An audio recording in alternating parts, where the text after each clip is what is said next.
Hey there folks, today I'm going to be building a brake for our camper pod build.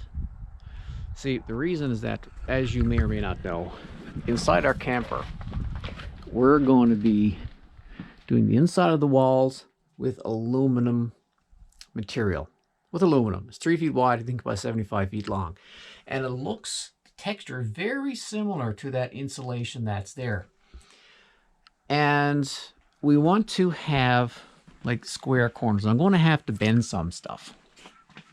For example, like in this corner here, I want to bend it to 3, and like, for example, like this area here is, I think, 32 inches. The sheets that we have is 36. So I want to bend it so that the edges will come in this way a bit, so I can overlap my next piece. So that's why I wanted to buy a brake. But if you went and looked at the price of brakes, they're crazy expensive. So what I'm going to do is build one out of wood. I went online, took a look at a couple of videos, and sort of developed my own design. So what I've got here is I've got a piece of 2x6, 2 pieces of 2x4, one there, one on the ground. I might use this. I've got a piece of, I think that's stainless angle left over from earlier in the project. And I got this piece of flat bar. So the plan is to use this as the primary base, this big one. And this will be the piece that will turn up to actually bend the aluminum along this edge. So what I've done is I've marked it, and I'm keeping an inch in from the edge. Then there's a household door hinge, giving a 1/4 of an inch leeway there just in case I need some wiggle room. Then it's 6 feet from that line right there up to that line right there. Then there's another hinge, and this where I need to trim these pieces. And there's a little twist on this end of the board, so that's why it won't connect. So I'll nip these boards off, then do some slight routing for the hinges and just pop them in place. In a few of the videos I saw, they recommended putting the hinge directly on the I guess directly on where the two boards meet. So I'm just going to mark this here now. Probably clamp them down with a couple of clamps so they won't move, and then mark it and then route out for it so I can drop it in place. So I'm outlining this here now.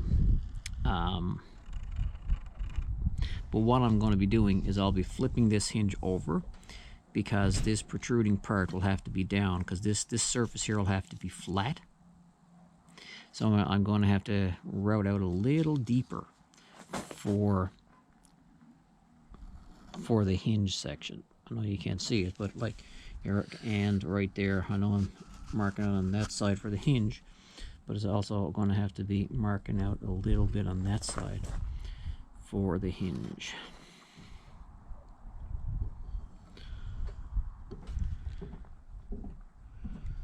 There we go. Do a couple of circles. That's not going to matter anyway, because I'm going to be removing that material. Okay, anyway, so let's go get my router. With a bit of routing, not super pretty, not ugly, not super pretty either, and it fits. So that's what I wanted to do there, and it also fits up here on the other side. This piece here is going to be the, I guess you might want to call it the hold down piece. So the ACM, not the ACM, the aluminum will go in between this piece and this piece here.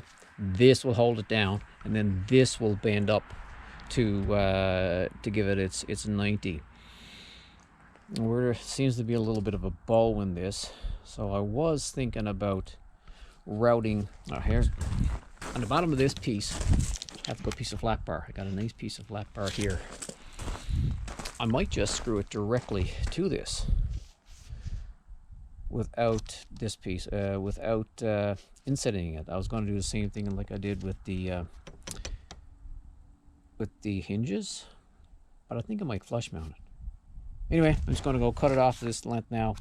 Well, it looks like if I clamp it down here with just these straight clamps, we get a good tight seal along there. Well, actually, this edge here will have to be out against this edge. Yeah, so I'm just going to mark this piece as up, so I'll know that that's going to be the orientation. Now, I've also got to, they say, cut a little relief cut in this piece, like, you know, maybe 15 degrees. So now I gotta take out my table saw and rip like a 15-degree angle on that piece right there, so that I can get a nice 45. I can get a nice 45 on any aluminum that I bend.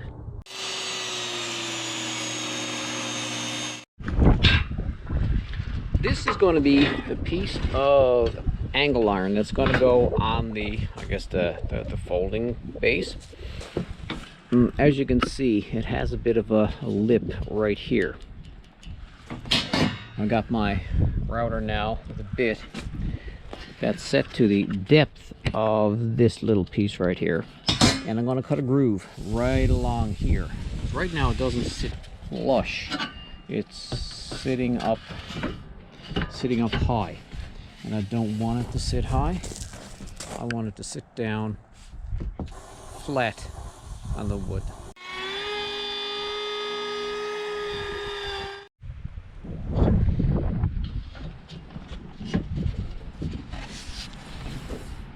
Okay, that fits pretty well, and that's flush there. Okay, just what I wanted. I'm popping in some 8x1/2 inch self-tapping screws into this right here now, and then I'm going to come back with a metal countersink so I can put some screws in there that'll be flush. This is a pretty neat little bit. Just watch it cut the middle.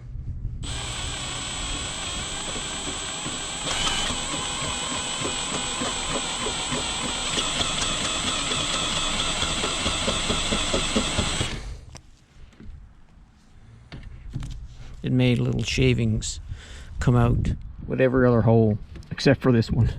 This is what I was kind of looking for. A little bit of a gap there. Now what I'm going to do is I'm going to put sort of clamps on that. But that's what I was looking for right there.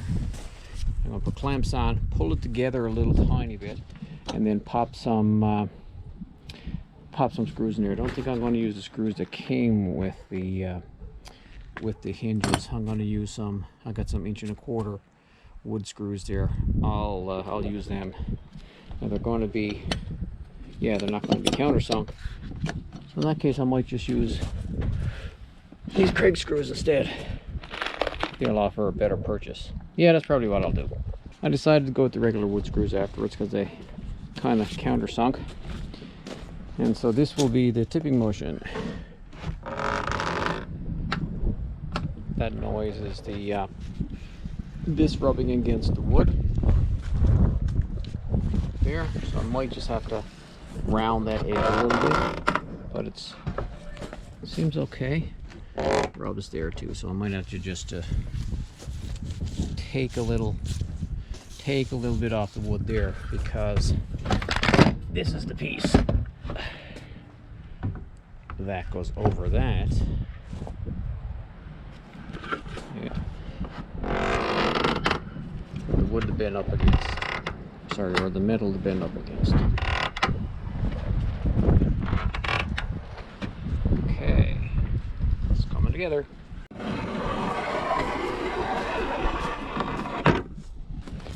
This makes a lot less noise, and it sounds cool too. I really like the sound of the plane on wood. There you go. Got the edge taken off. Look, Ma, No squeaking. So this black piece of metal is what's actually going to bend this piece and this piece, or actually what's going to bend the metal, because, well, this piece is actually going to be mounted to the bottom of this. Let's see, like that somehow. Let me just flip it over, because this is the tapered edge right here. So that'll be going like that, with this mounted to here, like that. I'm not sure if I should countersink this or not, because I'd probably have to drop it on the table saw and cut a little groove into this piece here so it'll sit flush. I'll size it up a little bit more and decide what I'm going to do. Instead of breaking out my table saw, use my router and that guide to cut the 1/8 groove for that piece of metal. An awful lot of dust. As you can see, it's dark now. I'm using a light. I'm almost done. I won't be finished this off tonight, but I have to attach that black piece of metal to that piece of board, and then devise a way to clamp that piece of board onto this bigger piece right here for when I'm bending, but that'll be when it's daylight. I'm inside today, well, kind of inside, because it's wet outside, so I'm hoping to stay dry and finish off the break. Got this laid in here. I can see it much better now that I'm not in the dark. I'm going to drill a couple of pilot holes in this piece here, countersink them, pop in a few screws, and then see how it fits on the main portion right here.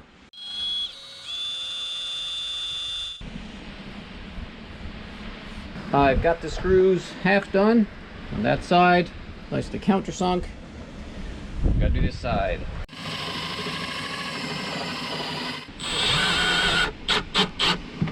I've got the top part of the brake just clamped in place for now, just to see how it will work, and I have this like little scrap piece, so let's just see if it works.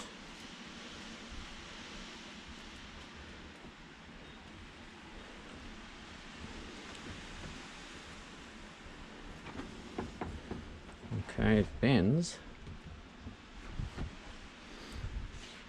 Pop that clamp off. Let's pop the other clamp off too.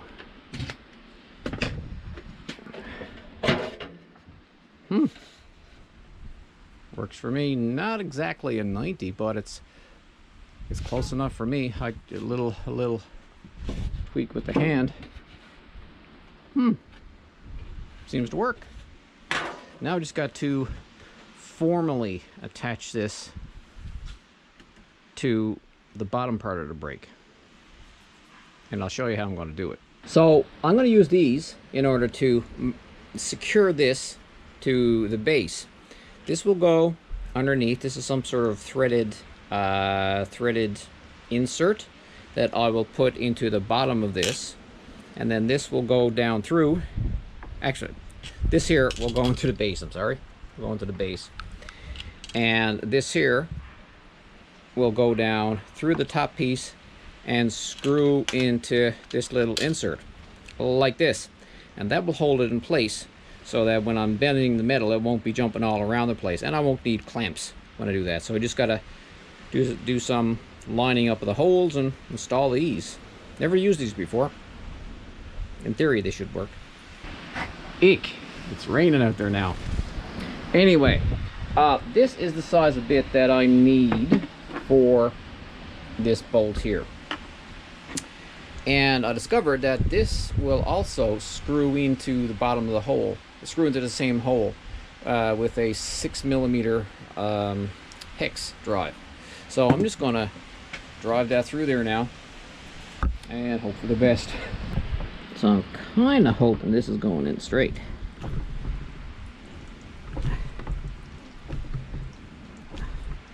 it's going in there now. There's a lip on this particular, it's called stud, that will stop it from pulling up through. There, okay, that's pretty neat. Huh? Never used those before. Good idea. The plan, when I put my metal in the brake, I will use my drill and tighten it up. Now I'm just going to do another test of bending using this bolted down using this system. I grabbed this piece of metal, I guess, ductwork. You know, the ductwork that, you know, it's about that big on the round when you snap it together. Stuck it in here because the stuff that we're going to be using inside the garage is going to be the same gauge, if not a little bit slighter than that. Tighten these down on either end, and let's see if it works.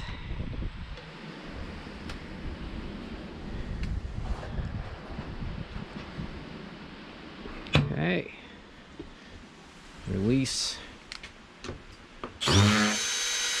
grindy. That's only the socket on the washers. Lift this up all the ways.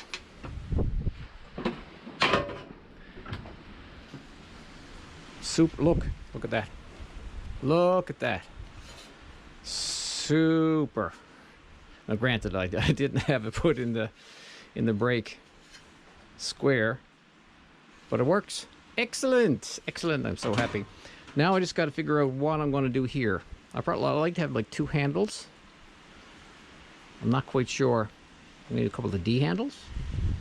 Something that I can grab hold and go up like that. A little bit extra leverage. I'll just go see what I got and come back.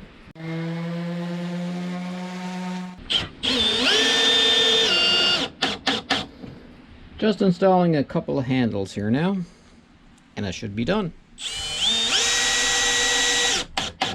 I didn't have a heck of a lot around for handles, but I did have some strapping.